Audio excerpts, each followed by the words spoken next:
Bismillahirrahmanirrahim. Assalamualaikum warahmatullahi wabarakatuh. Perkenalkan, kami dari kelompok 4 akan mempresentasikan tugas kami yang berjudul tentang persepsi konsumen terhadap servis, yang beranggota saya sendiri, Nina Alvita, ada Asidik dan Vidya Murni. Permasalahan yang akan kami presentasikan ada 4. Yang pertama adalah harapan konsumen, yang kedua persepsi konsumen, yang ketiga kualitas layanan, dan yang keempat ada analisa layanan. Baik, selanjutnya akan dipresentasikan oleh Asidik, yaitu poin pertama dan kedua, harapan konsumen dan persepsi konsumen. Harapan konsumen yaitu beberapa harapan dasar pelanggan adalah ekspektasi pertama, ekspektasi eksplisit. Cara ini berkisar pada beberapa target spesifik yang dibicara oleh para pembeli kantin. Target kita ketika mereka mencari jenis makanan dan layanan yang kita tawarkan atau yang kita berikan. Yang kedua ada ekspektasi implisit. Nah, ekspektasi implisit ini yaitu harapan yang terkait dengan taruhan meja atau minuman. Mungkin diharapkan pelanggan dari bisnis apapun di kantin tersebut. Yang ketiga ada harapan interpersonal. Nah, harapan interpersonal itu yaitu suatu harapan seperti berbicara tentang apa yang ingin diterima pelanggan saat berinteraksi dengan pelanggan atau para pekerja lainnya. Yang keempat, ekspektasi digital. Ekspektasi digital yaitu sebuah harapan yang dimiliki pelanggan dari makanan yang kita jual tersebut. Selanjutnya yang kedua ada persepsi konsumen. Nah, persepsi konsumen ini yaitu ada persepsi itu sendiri mempunyai arti yaitu suatu proses di mana seorang memilih, mengatur dan menginterpretasikan rangsangan yang diterima menjadi suatu gambaran dunianya yang penuh arti dan saling berkait.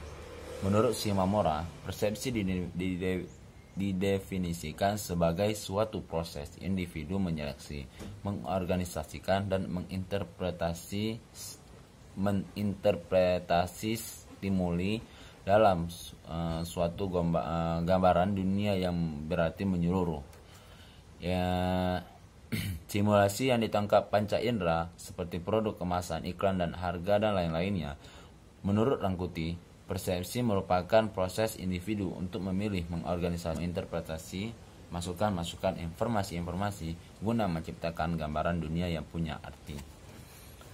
Menurut Slameto, persepsi juga yaitu sebuah proses yang menyangkut masuknya pesan atau informasi ke dalam otak manusia melalui persepsi manusia terus-menerus mengadakan hubungan dengan lingkungannya. Hubungan ini dilakukan lewat inderanya, yaitu indera penglihat, pendengar, peraba, perasa, dan pencium. Mungkin hanya ini yang saya jelaskan. Selanjutnya akan dijelaskan oleh Vidya Musni. Kualitas layanan. Kualitas merupakan suatu kondisi dinamis yang berpengaruh dengan produk, jasa, manusia, proses, dan lingkungan yang memenuhi atau melebihi harapan.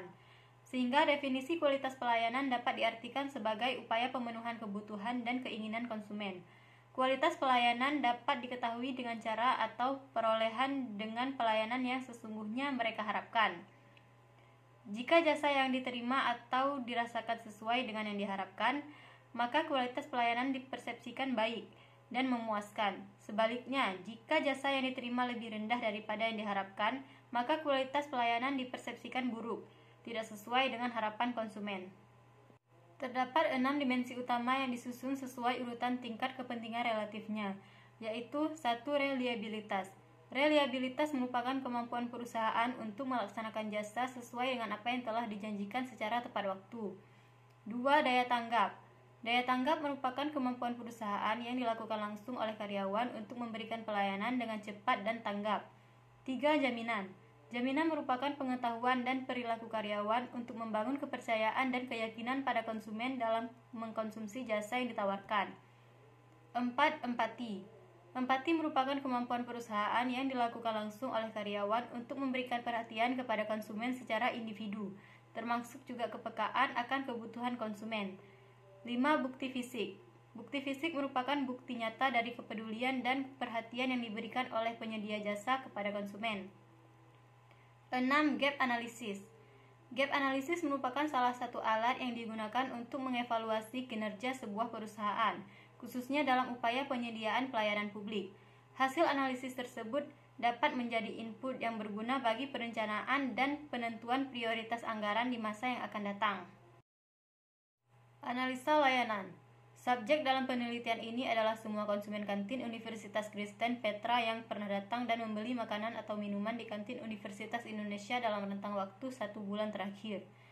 Sebanyak 450 kuesioner disebarkan dan didapatkan gambaran umum responden meliputi jenis kelamin, pekerjaan, fakultas, kantin yang paling sering dikunjungi, pendapatan atau uang saku, dan frekuensi kunjungan dalam 1 minggu.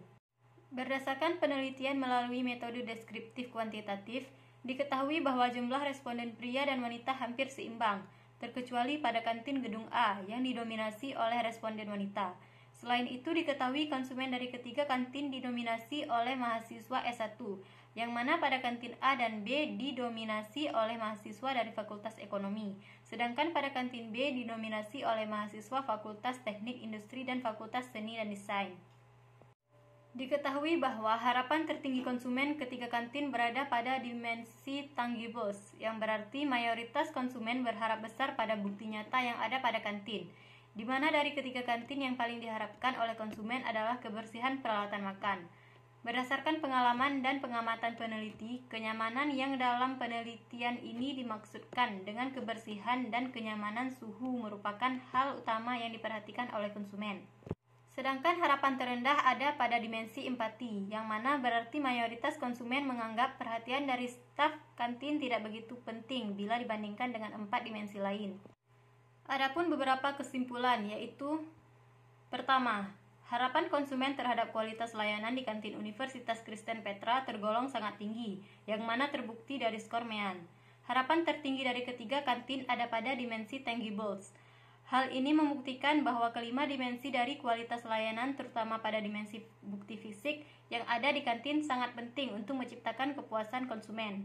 Kedua, persepsi konsumen terhadap kualitas layanan di kantin Universitas Kristen Petra tergolong sudah baik, yang mana terbukti dari skor MEAN. Persepsi konsumen dari kelima dimensi yang berada pada indikator setuju. Persepsi tertinggi ada pada dimensi assurance, yang mana berarti konsumen mempercayai staf kantin. Baik, sekian dari kelompok kami. Jika ada kekurangan atau kesalahan, kami mohon maaf. Assalamualaikum warahmatullahi wabarakatuh.